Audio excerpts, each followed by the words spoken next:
Hello, everyone, and welcome to Adapting to the New Normal. How will AI affect the future of higher education in Asia?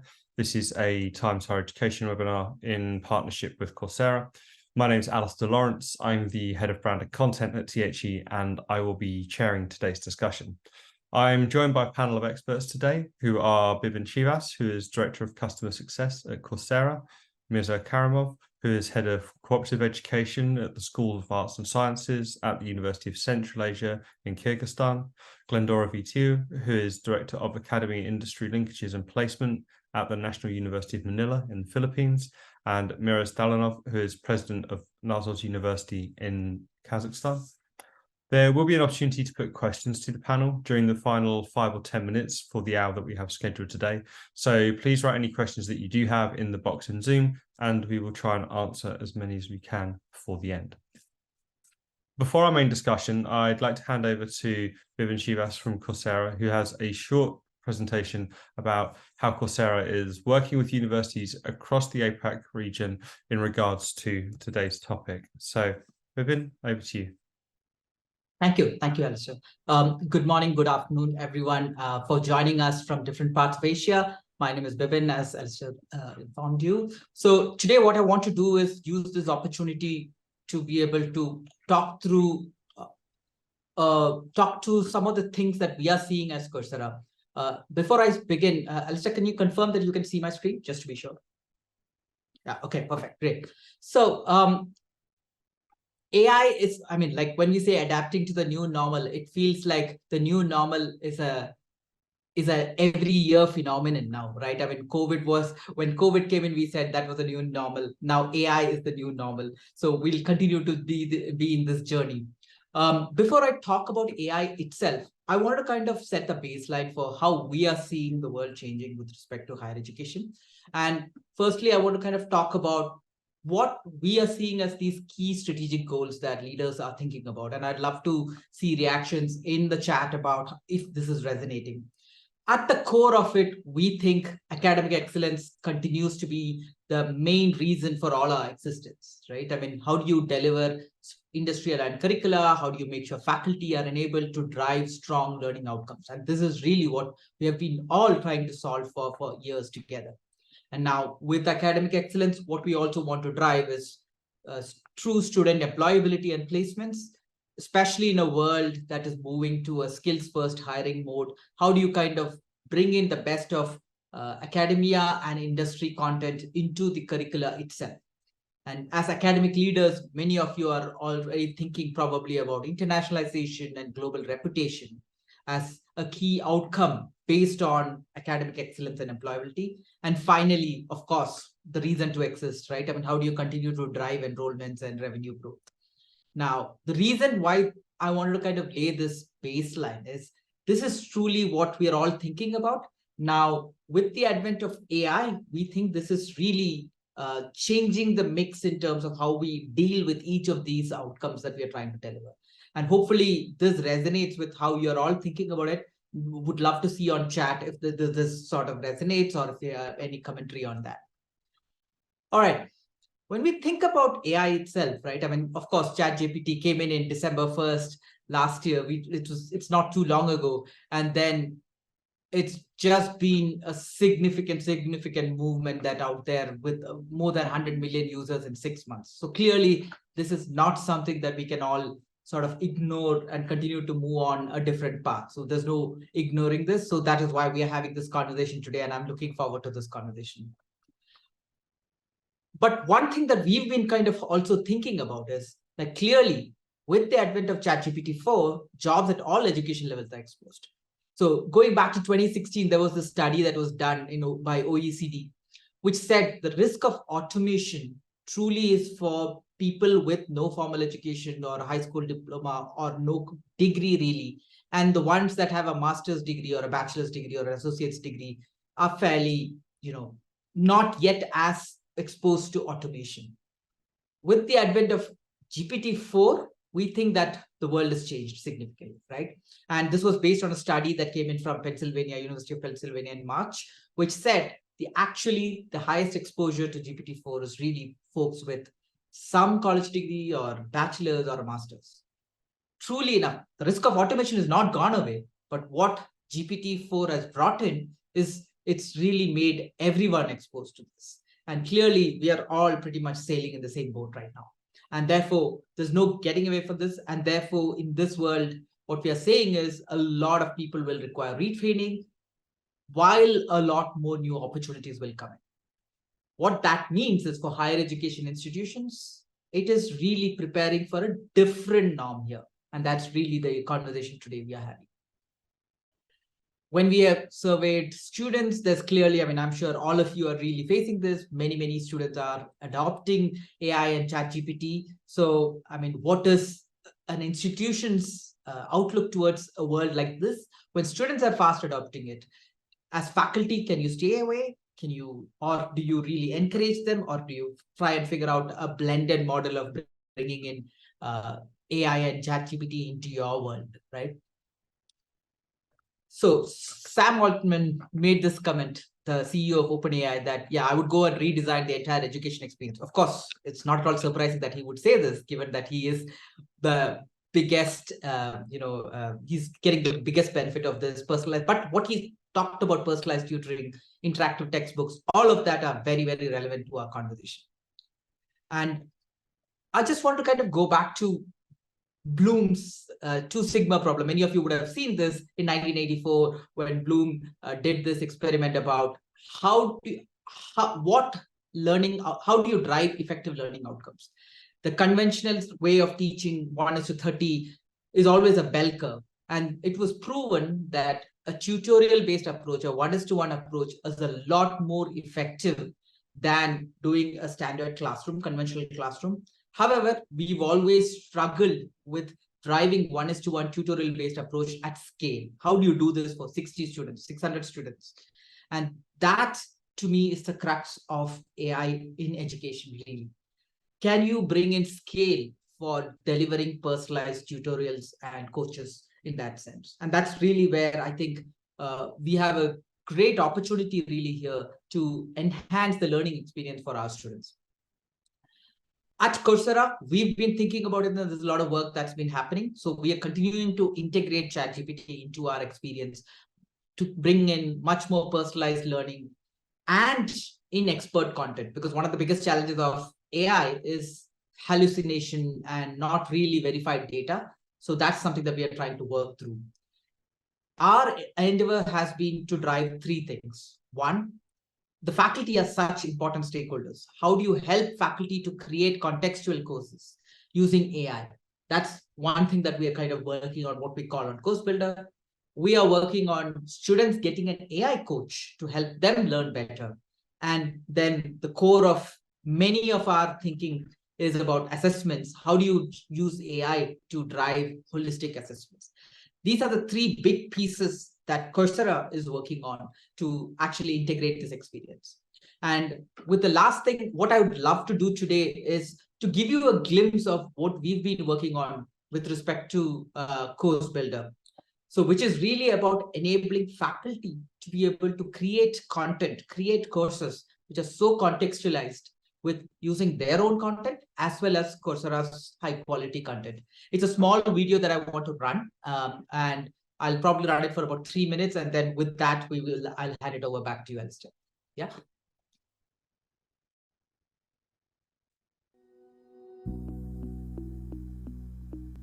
Let's meet Jenny. Jenny wants to help her learners grow their leadership skills. She has some of her own content to get started with, and she knows Coursera can take what she has and build an engaging private course in only a few clicks. Here is how we're helping Jenny. She can build her course manually or save time by getting assistance. Coursera's easy authoring helps Jenny build out the content. She can tell it what she wants the course to be about and the skills she wants learners to gain. For example, a leadership course covering skills including communication, team building, and diversity, equity, and inclusion. In addition to her content, Jenny is also looking to include video clips from participating partners to supplement her private course and make it more interesting and relevant for her learners. She can add her files as source materials, such as recordings of previous lectures, training sessions, or written documents like a syllabus or a list of skills. Now, Jenny is ready to generate a course draft. Coursera will analyze her inputs and create a course structure, generate content from her uploads, recommend existing Coursera content to include, and apply pedagogical best practices. Through easy authoring, a first draft of the course was created for Jenny based on the input she gave it, and now she can review and edit the content. There are a few modules, some videos that are from her upload which were split into shorter clips, alongside videos from other authors, and an auto-generated reading and assignment. Let's take a look at the first video. This is a clip of just the introduction from Jenny's original upload. The preview includes an auto-generated summary derived from the transcript and highlights to jump to each video segment. Jenny can adjust the way the video was trimmed and tweak the summary. She can also edit the generated transcripts and skills that are tagged to this video. She can check out the videos from other participating institutions that were suggested to add to the course. This one looks interesting. Jenny can watch the preview, read the summary, or skip to the highlighted segments of the video to get a quick sense of it. She can also look through other alternatives by telling Coursera what she's looking for, such as finding the most popular videos about Module 1. It suggested 3 other videos. After previewing them, she can decide which ones to use to supplement her course. A reading was also auto-generated with a glossary of keywords based on the content in this module. An assignment was auto-generated based on the transcript of the uploaded videos and other content in the module, which is great because it will have taken her a long time to build these from scratch. She can add more questions to create more options for variability. I'm going to stop there. So hopefully this gives you a sense of where the world is moving towards with respect to really building AI into pedagogy itself and really taking along faculty as key stakeholders in this journey. And that's really how we are thinking about it. Ensuring the faculty are part of our journey, ensuring higher learning outcomes for students, and of course, helping students get meaningful skills assessment also. With that, I'll hand it over back to you, Alistair, for a great conversation. I'm looking forward to this. Great, thank you very much, Bibin. It's always good to see what Coursera are working on, given how large the platform has grown and how ubiquitous it's been to many universities now who are using it. So, to start off, I'd like to ask the panel how we consider AI, perhaps by starting at the beginning of the student journey and how that's changing. Bibin touched on this slightly in his presentation. So, if I could ask how you at your universities are leveraging AI to enhance the student experience already, to enhance engagement and to help personalize student journeys, which was something that predates AI slightly, but which it looks like AI can assist with. So perhaps Dr. Miras, if we come to you first, have you seen much AI adoption within your institution already? And do you think more can be done? What's working well? Where do the gaps exist?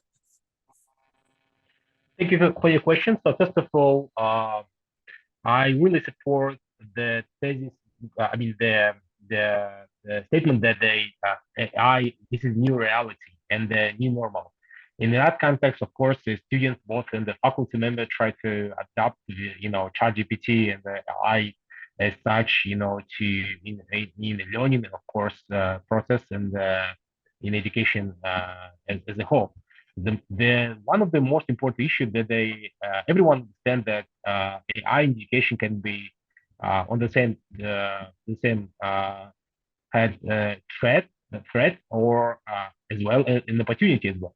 So in that context, what we do at the host university, so first of all, we introduced a rule that in our academic policy, I think that we only university in Kazakhstan that already introduced some policies regarding the ChatGPT and AI, that if students use that, so they need to not make a reference, but they do have to show the faculty that they used, AI in order to prepare some, if they prepared some, papers or other, submissions. In that regard, so what we do now, we are try to talk with other universities in the region, not only in Kazakhstan, but in Central Asia as a whole, how actually to adapt, a new reality for education purposes.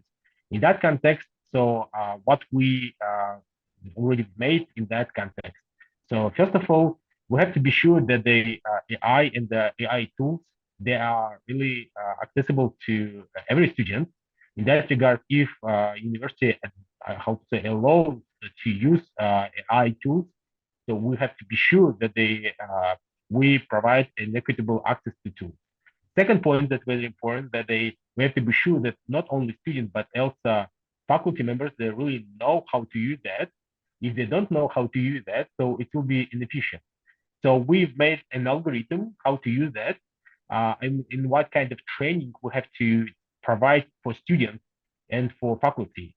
And as we learned from our experience, that without training, it's not possible to integrate AI tools, in education. So what we do now, so we are making a research in that context. We introduced there's some rules regarding that, but we're drafting a comprehensive policy in cooperation with other university region, how to adapt that, including such kind of issues that I mentioned before. So we rather support to use by students and faculty AI uh,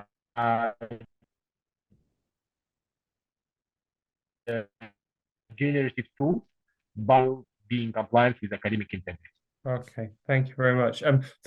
Your point about it presenting an opportunity for international collaboration is certainly interesting. I mean, Dr. Glandora, is this something that you've considered at your institution? Has adoption of AI technologies taken that form, or has it been slightly different? Dr. Glendora, sorry, I don't know if you can hear me. Oh, you're on mute, I'm afraid. In our case, as early as February this year, we've had a lot of webinars about AI, artificial intelligence. Of course, targeting what was just mentioned. It looks a threat at the beginning, but understanding it is another. Because personally, I don't think AI is a threat, but it's a kind of help that we need to adapt, because now is the generation of digital natives. And I think people who were born before 1985, we are still considered as digital immigrants. And I think AI is going to be something new for me and for the rest of the faculty and university institutions and any educational institution, for a fact, to adapt with.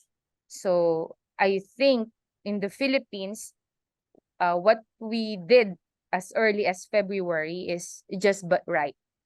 We tried to discuss about the onset of Chat GPT and how to address it, and how can students benefit much from it, rather than looking at it as something that you will be threatened, that you will lose your job, or that stuff like this will happen.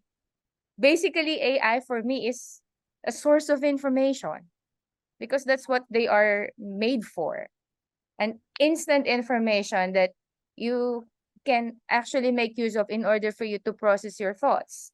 So I see AI as a positive development. And I mean, with the presentation that Bibin made a while ago, with Coursera, they even improved AI. That's really something to look forward to. Okay, great. Thank you. We're going to drop in a few poll questions for our audience. There's nearly 300 people in the audience today. So like I say, we'll start taking questions from you all in the final 10 minutes or so. But a colleague, if you can just put up the first poll question that we'd like to ask everyone today, and then we'll give the audience a chance to vote on that, and we can perhaps use some of that feedback as we go. So we can see the first question we'd like to ask you all is, how widespread is the adoption of AI tools across your institution on a scale of 1 to 5? I mean, 5 being at the very top and 1 being quite low. So it seems like, so I've got the lines moving in front of me at the moment. I'll wait for them to finish a little bit, but it seems as though it's already hovering between 1 and 3, which suggests there's not a huge rate of adoption at the moment. But if we could come to you, does this tally with the conversations that you're having with your university partners across the Asia region? Yeah, so I think the reason it's 1 to 3 is I think a lot of the initial conversations around Gen AI and AI in education has been hovering around academic integrity and who will cheat, how do we prevent cheating, plagiarism, etc. Right? And now I think it is time for us to move past that into truly pedagogical innovations and things like that, which is what I think many of our institutions are starting to really do. And Dr. Mira spoke about academic policies being put in place and to actually encourage faculty to really use it. Academic integrity is definitely something that we need to deal with, but then moving post that into, how do you drive, when I put down the 4 strategic goals, from an academic excellence perspective, can AI be used to actually deliver higher learning outcomes, either as a way to personalize the learning for students at different levels of capacity, or even to bring in new curricula, right? I mean, the world is moving so fast. I mean, how do you adapt your curricula to a faster pace? Can you really leverage the power of AI to actually change curricula faster and adapt faster to even bringing an industry as an educator, right? I mean, I think these are things that we are continuing to see as more and more institutions are thinking about how do you bring together institutions. In fact, we had one of our partner universities build a course on health and yoga, which leveraged content from 16 other universities. I mean, imagine a world where you're actually almost like collaborating, right? I mean, with 16 other universities to create a content of your own, including your own content, right? I mean, I think that's the power of technology, which enables collaboration to deliver highest learning outcomes. And I think that's where we are moving towards. Okay, great. Ali, I think in the context of cheating, I think it's high time that the universities have to change the way they assess the kids, right? They can turn to authentic assessment, because authentic assessment has been there for so long, but not really that many are using it. And it's something for us to go back to revisit. I agree that we should go and check the content, and the way this content will be assessed is another.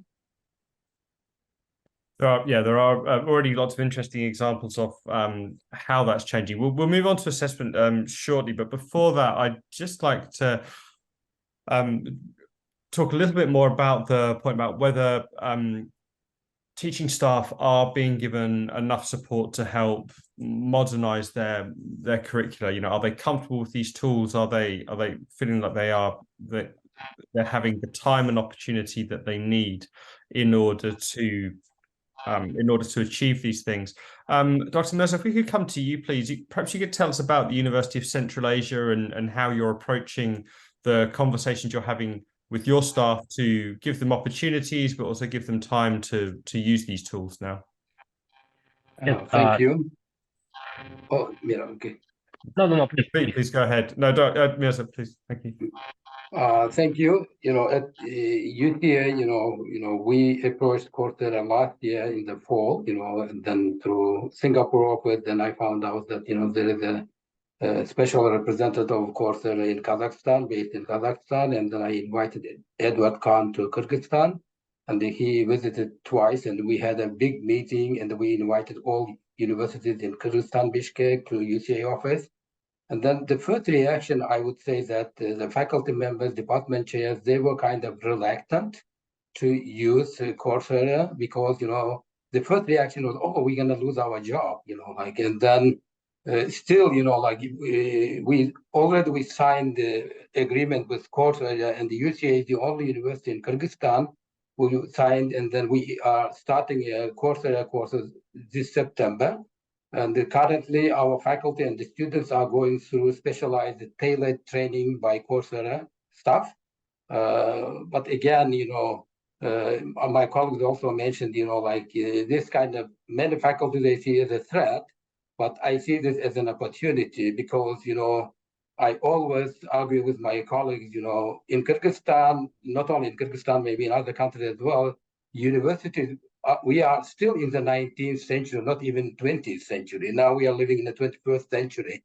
And then, like our students, IT generation, they know a lot. And then the role of the faculty is not like the person who has all the information, but the faculty role is completely changing. Therefore, we started specialized tailored trainings, not only through Coursera, also we are pushing our faculty. And then we signed, this year we purchased 110 licenses from Coursera because UCA is a small university. We have only 400 students at 2 campuses in Kyrgyzstan and Tajikistan. But actually, we are using AI like since the opening of our first campus 2017, but not in curricular like academic sphere, but in the management and then like operational activities. And then students are already taking some Coursera courses. But I think again, we should. I would say like COVID was kind of a sort of signal to all universities, not only university education. I would say this was a positive signal, and then we are kind of all the education systems started using this.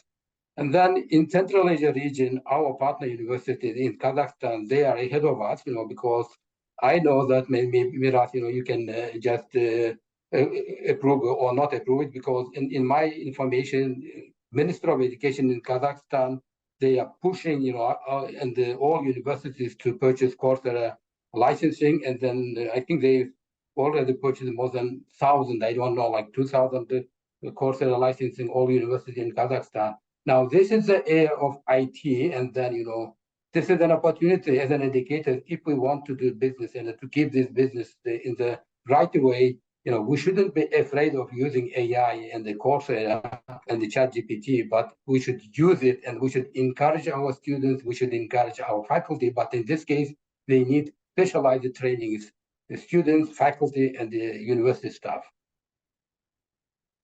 Excellent, thank you. Yeah, it's great news for Bibin that there's been such a positive response to Coursera in your region. But it does obviously, as you say, if we look at the pandemic and its lockdowns as the start of this kind of leveling effect, where so much education and so much delivery moved online, then the use of AI is now seems like the next phase of this and the next tool that people are going to have to get used to. So with that, we'll go back to our audience again with the second poll question that we have today, which is on a scale of 1 to 5, are your teachers receiving enough support to learn about the implication of AI tools? I can already see this one skewing much lower. I will just give it a few more seconds to perhaps another 5 or 10 seconds to see how people are responding. Okay, so I mean, Bibin, already we can see that. I mean, that's 1 is nearly 50% of the vote there. So it's a very small minority of universities who feel like the rate of adoption, the rate of education for staff is what it needs to be. I mean, are there any short to medium term fixes for this? I mean, obviously it's a process and it will take time to adapt. Yeah, absolutely. I mean, and honestly, with the work that we are doing with more than 1,000+ institutions around the world, the biggest challenge really is change management, right? I mean, I think everything else is just technology, and technology is just a channel in my view. It's about changing the behavior, and I think that's where the partnership between academic leadership at every institution to actually help bring in that confidence to faculty that this is just another way of teaching. It isn't about taking their jobs away, right? I mean, like today, I mean, I think the key thing that we all need to do is to actually articulate the what's in it for them conversation, right? I mean, today faculty are really burdened with a lot of teaching hours and a lot of admin activities, a lot of mundane tasks. So how do we articulate that the use of technology actually allows them to focus on areas of passion for them, whether it's research, whether it's actually truly instruction or facilitation, as opposed to maybe, putting a grade report out there, or kind of figuring out the lesson plan and actually documenting it and all of that. So there's so much technology can help to make their jobs better. And I think it is really everyone's job as academic leaders and partners like us to actually drive and articulate that process. But it's not a quick, switch on, switch off thing. It is really a process. So generally what we see is usually year one of our partnership with many of the institutions is really that journey of taking them along to actually for faculty to see how can they, truly become more effective with the use of technology like Coursera. And second, to also, they are also aware that the world is changing very quickly. They also need to kind of adapt themselves to the new things that are coming along their way, especially in STEM education and others, where it's really fast, the pace of change, right? I mean, so I think people are aware. It's just that we need to be articulate about how this is really complementing them. But I think that is really the key task that we all have, in my view. Okay, great. Thank you. Next, we'd like to talk about assessment. This is something that was touched on by a couple of the panelists earlier because it is it's something that grabs the headlines a lot of the time, as you say, when people talk about AI and about the needing to promote academic integrity. There are already various arguments and case studies coming out about how to adopt AI technology for more practical forms of assessment. Dr. Glendora, you spoke about how authentic assessment was being adopted already. Do you think there's a future for AI applications in things like multimodal assessment? So where you're assessing students in different ways to try and get them to show different skills. Are you optimistic that AI can be used for things like, group work, presentations, multimedia, different types of collaboration between peer group? You're on mute again. Sorry. Certainly, Alice, there. I always believe that it's a process. So maybe we are just in year one of AI when it comes to its function, like ChatGPT. But definitely there's always a chance, or there's always a door for us to make it multimodal as we continue to assess. But I think in the past, when I was still a grade school teacher, we tried that time. It was relatively, it was just commencing, but we were using ThinkQuest already, wherein collaboration between and among young students are happening live on real time. And when they were doing that, of course, every information that they sent online is captured, and whatever is captured online is now being used fast forward. So what I'm saying is there is a really big chance, perhaps if your projection is 1 year or 2 years, I think it's going to be faster. Now that, as you said in the beginning, 7 months in from the time it was born, and there's already an increase in number of users. So that's phenomenal. And I think a lot of experts, a lot of people who are behind, this development are gearing towards a particular assessment, wherein it does not only address one particular skill, but several skill in one particular inputs. And I'm believe in my heart it's gonna be happening pretty soon. I remember Sir Jeff. Jeff gave a talk last week, and there's this language program that Coursera, and I'm everyone was amazed in the forum that while he was talking, there are different languages being used, and that's really something. That's kind of thing that what I'm trying to see in the context of assessment. So it's highly possible. And I just like to highlight this, Alistair, that if the content matches the kind of assessment that we have in mind as faculty members, I don't think there's gonna be losing job. I don't think people will lose job if they will really just adapt to the what's happening right now. If so there, I think one question I was reading the chat, and how else we can how else what else we can teach in the university if everything is all going to be provided by the AI. You know, the values of learning, that's something we AI can never replace teachers, right? The values we put in each time we handle a skill, but this because the skill is something that you learn, but the values that you put into it is something that you can. Thank you very much. Dr. Mears, if we could come to you perhaps to ask what you think about forming the right kind of feedback loops. You know, when I think part of the issue here is that so many teaching staff feel overwhelmed because they have so many options because of the technology. It's perhaps showing them, you know, how quickly they need to adapt. You know, can they go slightly slower and find what works for them, and what kind of feedback loops you need to create, not just with your staff, but with your students to pick the right applications for AI. Yeah, thank you for the questions.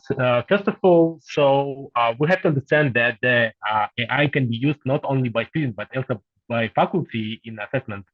So, but if faculty check students work with AI, so of course it needs to get the permission from students, because students have to be aware that the faculty use the AI when they make an assessment. I think that in this context, so when we're talking about the assessment, so we have to think about not just adapting existing assessment, but designing effective assessment as well. So, and when we're talking about the design effective assessment, so I think that, and this is the recommendation from our university to the whole faculty community at our university, that to use high stakes assessment when it matters most. So, and of course, to improve and use formative assessment, because in this context, improvement focused feedback is very essential, a moment that we have to do, because the students can also make a self-assessment by use AI. But on the other hand, what about if it's self-assessment that AI already did? I mean, the paper of students have this different actually feedback in comparison with the faculty, feedback. Next point that's very important in the design effective assessment is to develop metacognitive skills and evaluative judgment. In regards of the adapting existing assessment, so first of all, the most important issue is to talk about AI with students and faculty. Students need to be aware about the risk and possible risk of using AI by students, but also students need to understand the risk, because as we learned from the global experience of using AI, sometimes AI can lie even in the course. In that context, so what about if students rely on some information that they was created by ChatGPT, and this information wasn't checked by students? So, and this is the risk for students. Next point is to, of course, what we do to revise. We try to revise assessment criteria to focus on high-level thinking skills. So this is very important. Sometimes faculty ask students to use ChatGPT, and later to make a feedback, own feedback, how ChatGPT correctly provides information, and of course be explicit about when is and is not appropriate to use AI in what context, and we have to give absolutely students the opportunity to demonstrate originality. So if we just make a test, for instance, or some papers, that can be submitted in online format, so we have to be sure that in this kind of assessment, so students can demonstrate originality. Otherwise, so they can use ChatGPT or other AI tools just to submit papers, as the reason for its research that the Stanford University already done. So they ask their students, how actually did you use ChatGPT on a fall quarter final exams, and the vast majority of students, 59%, responded yes, they use ChatGPT. But interesting that 5%, 5.5% of students from Stanford, they answered to the question that they already submitted written material from ChatGPT without it. And this is a real risk for a student that they later they understand all the whole information for ChatGPT as true information, but it cannot be true in fact. In that context, I think that the students and the faculty should be trained, and about AI, and we have to not only adapt, AI and adapt existing assessments in era of AI, but also design more effective assessments and use more not traditional but untraditional methods, of assessment and improving focused feedback. Okay, thank you. It's interesting to hear about how you're gathering that information from students so that you have some useful data so you can see the rates of adoption and things like that. Right, we'll carry on with our own data gathering for this exercise and put our next poll question to the audience, which is, are AI tools having a positive impact on assessment at your institution? You could all post on that, please. Okay, so there's a few more positive responses I'm seeing to the previous questions. I mean, overall, it is still negative, and I think maybe that speaks to Dr. Miras's point about students not knowing when to use the application, and also if you are using an AI model that doesn't have the best data powering it, then it's going to lead to not great outcomes there too. Bibin, we're quite tight for time, so I'm going to whip through the next couple we do quite quickly. Sure, if you could just give us your thoughts on this, please. Yeah, I mean, I think the thing is, honestly, one thing about using technology, right? I mean, frankly, even during conventional learning, right? While we are saying though we have lots of concerns about technology-driven assessments, frankly, in the traditional world, we used to have problems of assessment or what is the learning outcome. It's just that we never knew what is actually coming out. Now with technology, we know better that who's at what scale and things like that. And there's a lot more back press about that, right? I mean, that's my first point, right? Secondly, I think we continue to use technology, and I think to drive auto grading and things like that. There's a lot of things that we can do to actually drive simulations or project-based learnings and things like that, where the challenge is how are we changing the way we teach. And I think that is where we need to spend a lot more time thinking through. Then assessments will become an outcome, which is the right combination of technology and how you do it today on campus. I feel I'm going to stop there given we are short of time. Okay, great, thank you. To that point about how we are changing the way we teach, Dr. Glendor already touched on authentic assessment and the different modes that are available now. Mirza, if we could come to you, please, to ask you about the skills teaching at your institution, and do you think that AI platforms have the potential to help with the skills education that you are offering your students? I think yeah, I'm sorry. Yeah, like we since my department, we are responsible for internships, providing internship to all universities, and then internship is a mandatory academic program at UCA. And then we already started using this AI, to assess and evaluate student internships.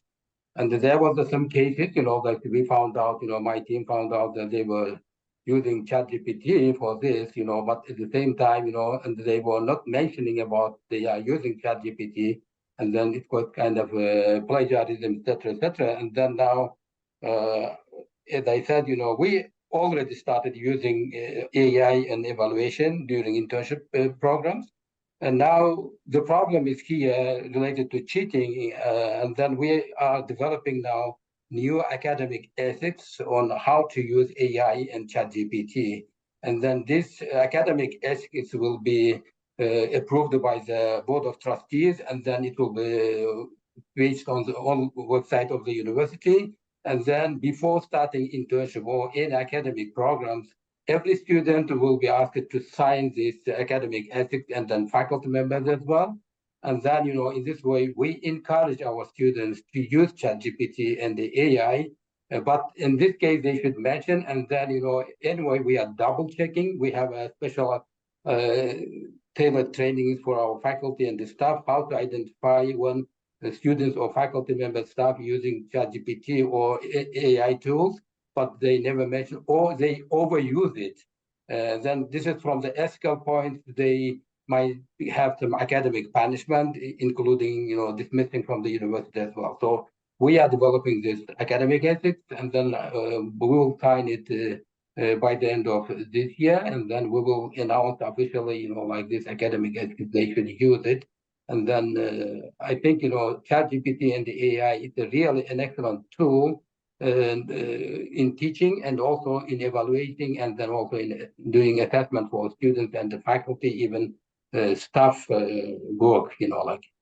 In regards to the partners you have in industry who support your internships, is it just seen now as an expectation that you will put these kind of steps in place in order to educate the students before they start the internships? Yes, that's the problem, since internship, real internship like cooperative education or work integrated learning is a new academic here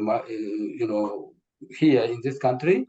This is a mindset change we are having with this issue, because this is not only mindset change for university students, faculty, but the biggest problem is mindset change with our partner industry representatives.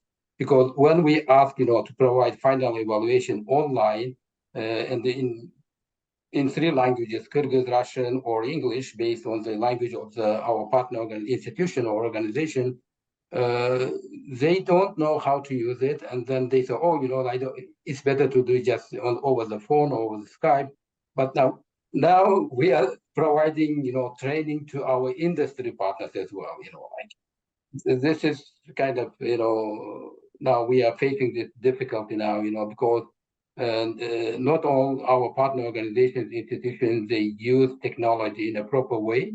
And some of them, they don't use email, that's a problem, this is kind of, we are facing currently, but we are okay with our international partners, and then, partners overseas, and they are okay, and they understood, but now with local partners, local industry, this is kind of having this issue. But again, I always discuss them, we are doing our best to make a bridge between university and the industry, and also between education and the IT industry. Like so far, IT is looking in a different way, education is different. Now I encourage our IT people, look, there is a niche, there is a kind of opportunity for you guys, to work with education and universities, colleges, and then even schools. You can do a lot of changes, and then also you can find more job opportunities for your staff members, And then now EPAM, maybe you are aware about EPAM company. EPAM they are offering online courses, IT, and even master's degree. And some of our students, they are taking courses online from EPAM, and they already finished the EPAM university, online university. But again, I mentioned this is related to ethics in what and how we can just help IT companies and industries and educators and education decision makers to work together to use this opportunity, because IT technology, AI, and ChatGPT is the future of education. Thank you. It's interesting to hear that it's a multi-stage process, and that you have different types of conversations with external partners as you do with your students and staff internally. I have more questions, but we need to move on because we're tight for time. So we'll just put up our 4th poll question for everybody to get their feedback about how useful you think AI tools are for teaching and critical skills.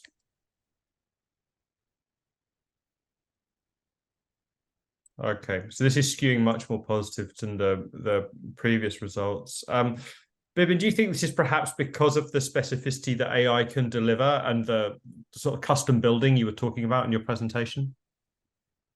Yeah, I think this is, so today I think there is also a world where, we've always been thinking about AI as for specific tech related skills and hard skills. Whereas now, I think there's also a realization that the only skills that are going to be evergreen are these human skills, right? I mean, whether like about, influencing, negotiation, those kind of skills are going to be evergreen, whereas tech is going to keep changing and technology is going to keep changing.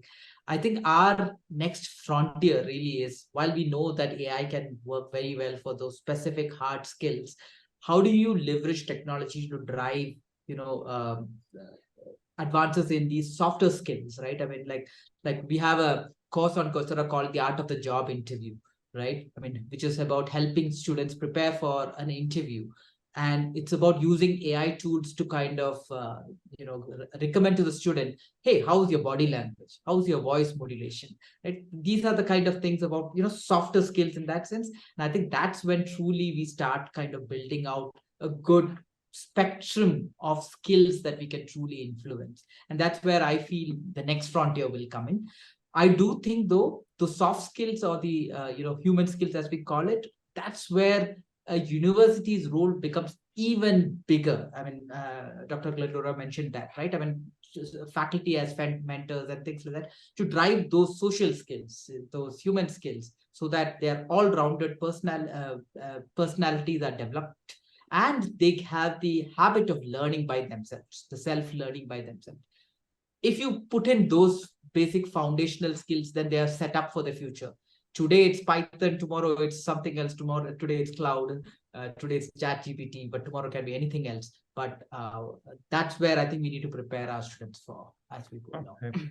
Great. Okay. We've got about 10 minutes left. We've got one more talking point we'd like to cover off. There's been a lot of questions from the audience, obviously, and we'll try and just pick one or two that reflects the overall, the most popular topics we're being asked about. Related to Dr. Mirza's point about collaboration with increasing skills education, is that collaboration with industry and a focus on industry focused learning? Bibin, as you say, it seems like the employers themselves now are saying that we're almost preparing for the unknown and preparing for the fact that jobs are going to change. So we do need more of those critical skills: teamwork, critical thinking, communication, organization. Dr. Glendora, I was wondering, to your earlier point about the way that assessment and teaching needs to change, are you thinking about deepening your collaborations with industry in order to prepare students for the job market in a different way and perhaps better way? Yeah, actually in my university, specifically the office I head, started doing that last year, and we already have a good number of data to follow through, but it was just a beginning. And I think our relationship with the industry is helping a lot in revisiting the way we handle internship that leads to employability and placement. And sorry to interrupt, are you seeing different patterns emerging between careers in STEM and other careers? Because you did mention about the adaptation needed for STEM subjects earlier. It's basically on ABM, like business, accountancy, and management. Okay. We started with that because that's the most number of interns we sent out last year. And now we will try to look at the STEM, because we only have engineering and information technology.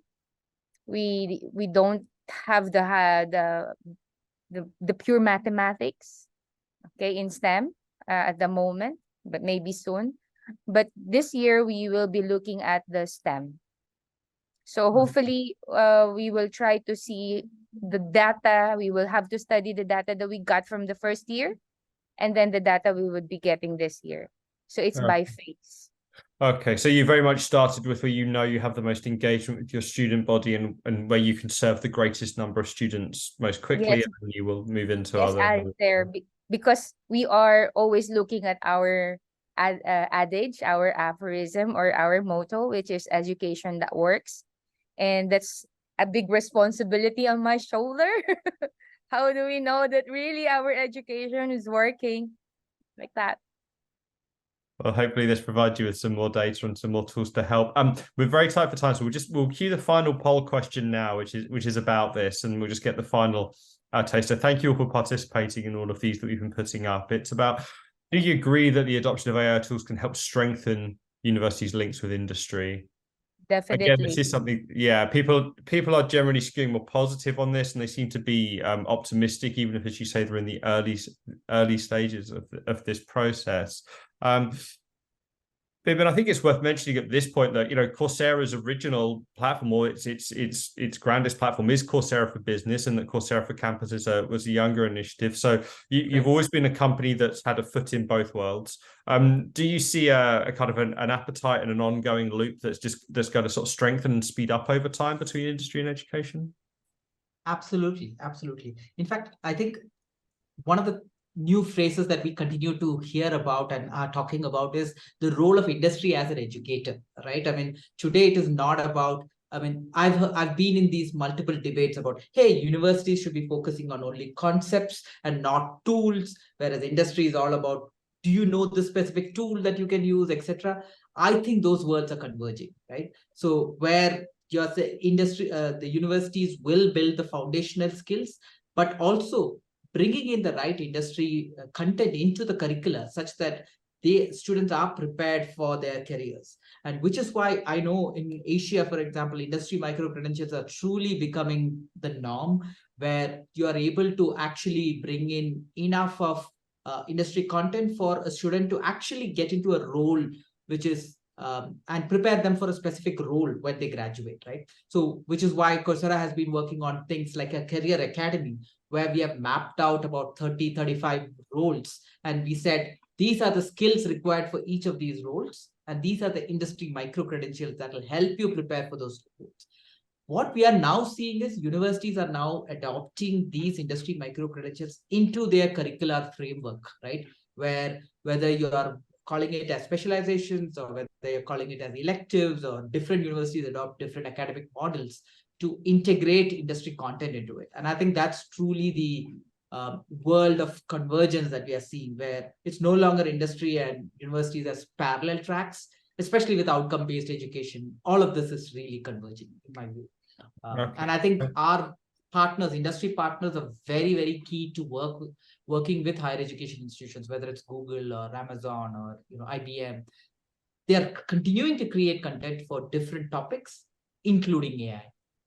Great, thank you. I've been scanning the questions just to kind of get a flavor of all the ones we've been asked. Great questions. Thank you, everyone, for putting people through. What a question that we've had in various forms from different people is looking at how the application of AI can be used to do something we haven't really spoken about, perhaps could do in the final couple of minutes we have, which is about improving access to higher education, and also in monitoring and perhaps improving the diversity of your student cohorts. I mean, Dr. Nandora, you spoke about this a little bit earlier when you were saying about the translation that was happening in real time, lowering the barriers to participation. Miraz, Dr. Miraz, if I could perhaps pick on you for the final question on this, and see have you had conversations about this at your institution? Is it something where you think AI might be useful to tell you more about your student body and how you can diversify and increase access? Yes, so we speak with we talk with our students about the AI and the opportunities that the AI give us, and in a manner that it cannot be used in order to avoid, I mean, some, how to say, positive things from education. I mean, including the learning, because the purpose of education is not just to receive a diploma, by submission a task, some task, and later have a final grade with A. A mark. The purpose of education is to learn, and if I help you to learn more about the global reality, it's a good issue, and we actually try to talk with students about that. But on the other hand, students also ask us, so they have an access to Coursera, they have an access to other the other platforms, etc. In that context, how university actually adapted in this context. So in our university, we have a rule that we actually recognize Coursera courses, in the formal education, but they also ask us now students how we actually will adapt AI tools. For instance, if they properly, inform faculty and the university that they use AI, for instance, in making very, hard calculations, they cannot do that itself. And the university requires a minimum, but they did actually the maximum. And how the whole picture will be evaluated by university. And is it good that they use in a big picture in that context? Because in real life, of course, employers will ask them to do the bigger picture, analysis, not a small picture analysis. And we are still, talk about the students talk about that in faculty as well. So we're in that progress. But I think that as my colleagues from different universities told us that the fast growing AI, it requires us to adapt, our policies very quickly. But on the other hand, it should be very transparent, comprehensive, and of course efficient and quality. In the quality application should be ensured. In that context, it's not easy stuff, but on the other hand, university, this is the right moment where we can do that. If university will not think about it, so they will lose. I mean, students as such, because students will prefer, AI and Coursera and other tools. So we have to speak about students about that. Okay, great. Yes, it's interesting how it's not just required; it's also necessary with the expectations on you now. Right, that takes us to time, I'm afraid. So we're going to have to call things there. But I'd like to thank everyone on the panel for taking part today. Dr. Miraz, Dr. Mirza, Dr. Glendora. It's been really interesting having such international perspectives. Bibin, always a pleasure. Thank you for coming and sharing your expertise with us. And we look forward to seeing what Coursera are doing next. There will be a full on-demand version of this recording for this webinar available on the THE website. Everybody who has registered today will receive a copy. Feel free to share and distribute it. And contact us if you do have any questions. In the meantime, all that's left for me to do is to sign off and to thank you all for joining us. We look forward to seeing you at future THE events. So thank you and goodbye. Thank you. Thank you. Thank you. Thank you. Bye. Thank you.